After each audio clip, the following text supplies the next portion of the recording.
Assalamualaikum warahmatullahi wabarakatuh. Salam guru penggerak. Perkenalkan, saya Lisnawati Butar-Butar, calon guru penggerak angkatan 11 dari SMK Negeri 1 Gunung Meriah, Kabupaten Aceh Singkil.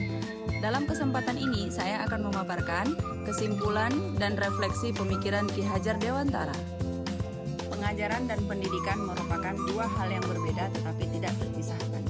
Pengajaran merupakan upaya untuk memerdekakan manusia dalam segala aspek kehidupannya, baik fisik, mental, jasmani, maupun rohani.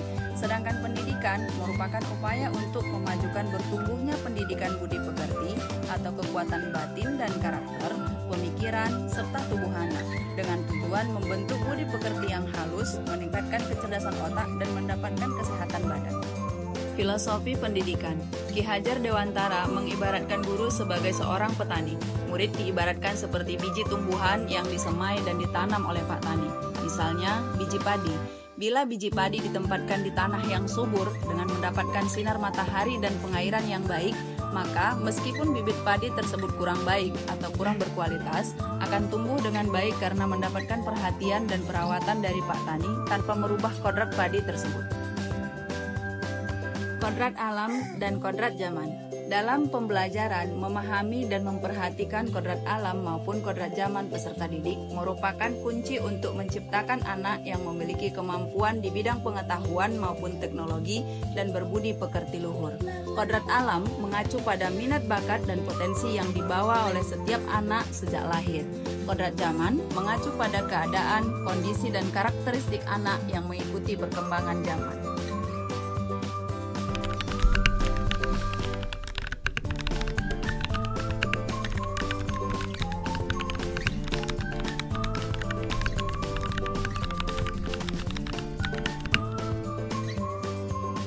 Sebelum mempelajari modul 1.1, pemahaman saya tentang pendidikan hanya sebatas transfer ilmu pengetahuan, di mana guru sebagai sumber informasi dan murid sebagai penerima. Kemudian saya berfokus pada bagaimana cara menuntaskan setiap kompetensi yang ada pada kurikulum. Keberhasilan murid saya nilai dengan angka-angka. Jika nilai anak secara kognitif tidak mencapai KKM, maka peserta didik tersebut saya nyatakan tidak berhasil dalam belajar. Setelah mempelajari modul 1.1, paradigma saya tentang pendidikan pun mulai berubah. Saya mulai memahami bahwa murid adalah individu yang unik dengan karakter dan kebutuhan belajar yang berbeda-beda. Kemudian, pembelajaran yang efektif harus berpusat pada murid, memberikan kemerdekaan pada anak dalam belajar, dan mengembangkan potensi yang dimiliki sesuai dengan kodrat alam dan kodrat zamannya. Berikut beberapa perubahan yang akan saya terapkan di sekolah dan di kelas saya. 1. Membangun kolaborasi yang baik dengan guru teman sejawat agar dapat menerapkan filosofi pendidikan yang berpusat pada murid. 2. Membangun hubungan yang positif dengan peserta didik dengan cara melakukan pendekatan pada anak secara komprehensif untuk mengenali setiap karakter, minat, dan bakat yang dimiliki. 3. Menerapkan pembelajaran dengan berpusat pada peserta didik, yakni melibatkan anak dalam menentukan model, metode, dan media dalam pembelajaran. 4. Menumbuhkan karakter peserta didik, yakni menerapkan nilai-nilai pendidikan Ki Hajar Dewantara seperti bertanggung jawab, kerjasama, dan pembiasaan 5S, yaitu senyum, salam, sapa, sopan, dan santun. 5. Menilai peserta didik secara berkelanjutan dan informatif, yakni menggunakan berbagai metode penilaian untuk mengukur perkembangan belajar anak, tidak berfokus pada penilaian kognitif saja.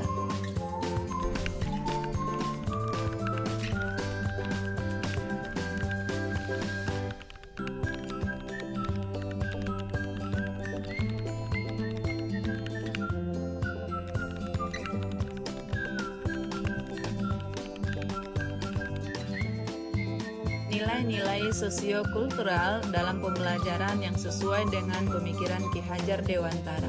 Dalam pembelajaran, kegiatan tidak terfokus pada pencapaian kompetensi dalam kurikulum, akan tetapi juga pada perkembangan karakter dan budi pekerti luhur anak. Peserta didik dimotivasi, didorong, dan diarahkan untuk saling bekerja sama dan bertanggung jawab dalam menyelesaikan setiap tugas dalam pembelajaran. Peserta didik dikenalkan dengan nilai-nilai luhur kebudayaan daerah masing-masing, seperti ramah tamah dan sopan santun, gotong royong, dan melestarikan budaya lokal. Sekian dari saya, salam guru penggerak. Wassalamualaikum warahmatullahi wabarakatuh.